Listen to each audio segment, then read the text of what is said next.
everyone, this is Panicky Pancake and welcome to my channel. This is a video for my reading challenge of 2026. This is a challenge I have made for myself and I would like for anyone to join. And I will try to make this video in a podcast type format so you can follow along on your walk or as you open Goodreads on some other device of yours, and I will tag my challenge that I have put it in a discussion group there, and you can comment down there and we can keep each other accountable. Alright, so this year my goal isn't to read a specific number of books. I am not chasing a number on Goodreads app or any other app. This is a year to learn and not to churn. I think I need diversity in my thinking, in my thoughts, and so do you ladies. So what are we going to do about it? We are going to make this year, the year of 2026, the year of reading, reasoning and research. The year of reading, research and reasoning. See, this is why I am panicky pancake, because I do panic. Alright. For this year, I have a personal curriculum for all of us. It is full of prompts, right? You can use books to fill in, and rather than chasing a number on your Goodreads page.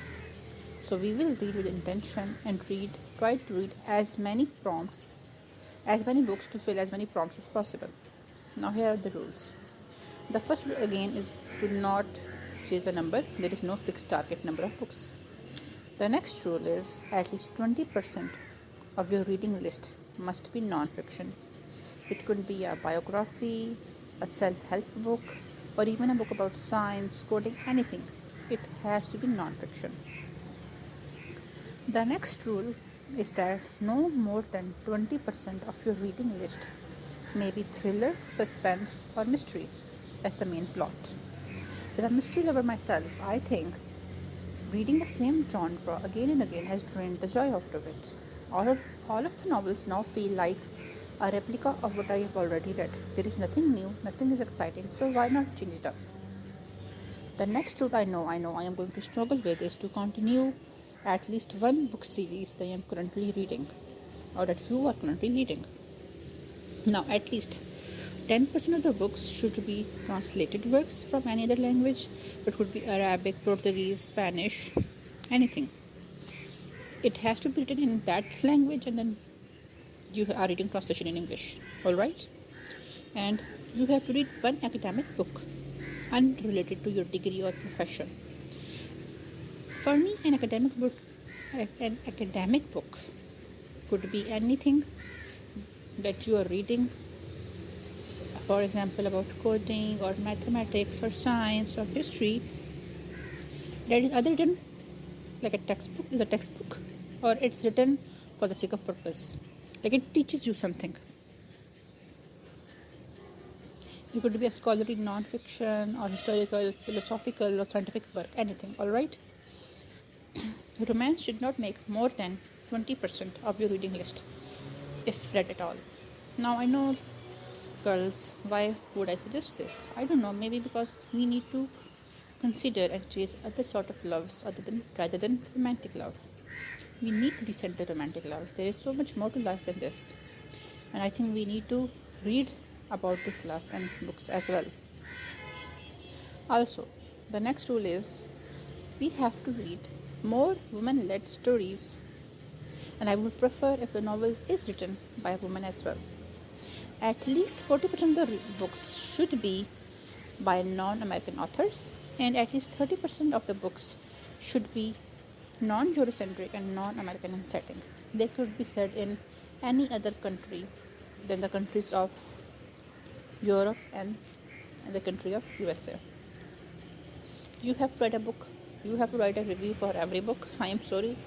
This is my first video and I am stuttering, but like you clicked on this channel and you saw the name, so you should know that this is Panicky Pancake. I will be panicky and I will try to work on it, but please don't judge me for it. Alright, you have to write a review for every book. You can write it on Goodreads. You can write it on your diary, anywhere. And you have to try to find one English language classic that you actually genuinely enjoy, rather than being peer pressured to enjoy it. Alright, I know I'm strongly with this one, so let's see what do we find out. Read one science fiction book.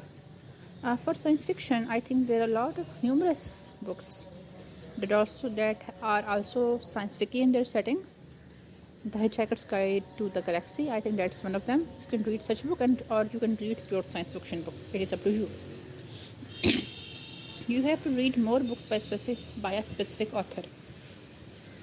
I think there's an author that you are meaning to read, but you're not really. Then you can read a book from that author this year. For me, that is Franz Kafka. I have not read a single book by that author, but he's a famous author, and I am willing to try to read. Now, you have to choose a specific country and read a book set in that country.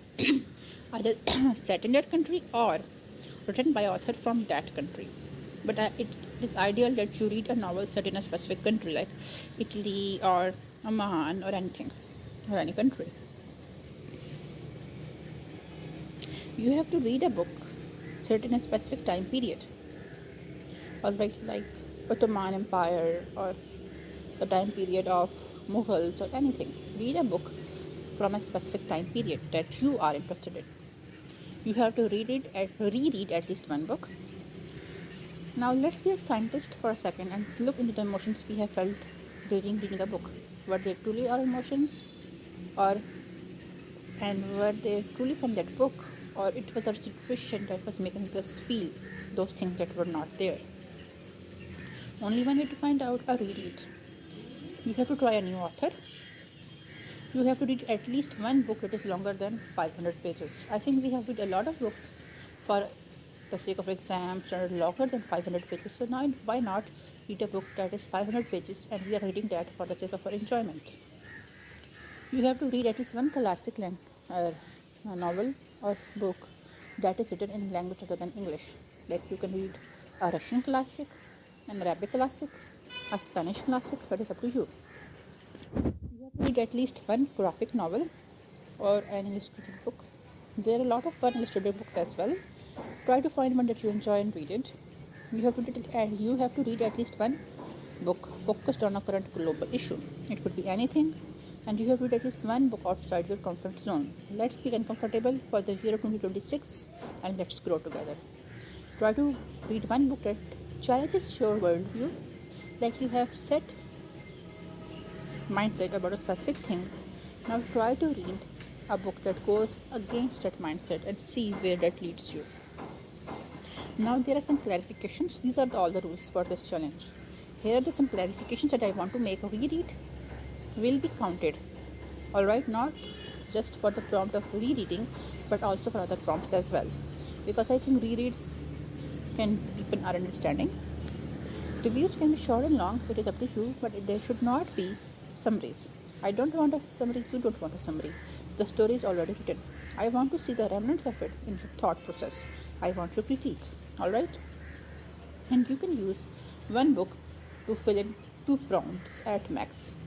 One book cannot be used to fill more than 2 prompts, alright? And hopefully this is a year that we make the changes that are desired and required in our lives. Now, these are the rules. Follow along, follow this challenge on Goodreads as well, or follow this challenge in the comments down below. I will be happy to read your comments. Catch you when I catch you, my fellow panicky pancakes. Thank you.